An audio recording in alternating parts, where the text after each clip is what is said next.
In this video, I'll show you how to enable crypto trading on Robinhood step by step. By the way, later I'll show you guys the best way for even complete beginners to buy, sell, store, and exchange crypto.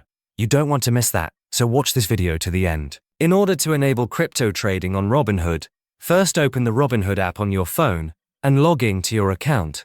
Once you are on the home screen, make sure your account is fully set up and verified. Before you can access crypto trading, you need to make sure you are eligible. After submitting your information, Robinhood may take some time to review and approve your account.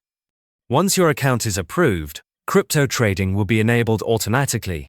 Now to access crypto trading, go back to the main screen and tap the crypto icon located at the bottom menu. This will open the crypto section where you can see different cryptocurrencies available on Robinhood. From here, tap the search icon at the top right corner and type the name of the cryptocurrency you want to trade. Select the crypto from the search results, then tap the buy button. Next, enter the amount you want to invest, tap review to check the order details, and finally swipe up to submit your order. Once the order is completed, crypto trading will be active on your Robinhood account and you will see the cryptocurrency in your portfolio. As promised, if you're looking for the easiest way to buy, sell, store, and swap crypto, I recommend checking out Rock Wallet. It's a super cool app that lets you stay in complete control of your crypto, since it's non-custodial.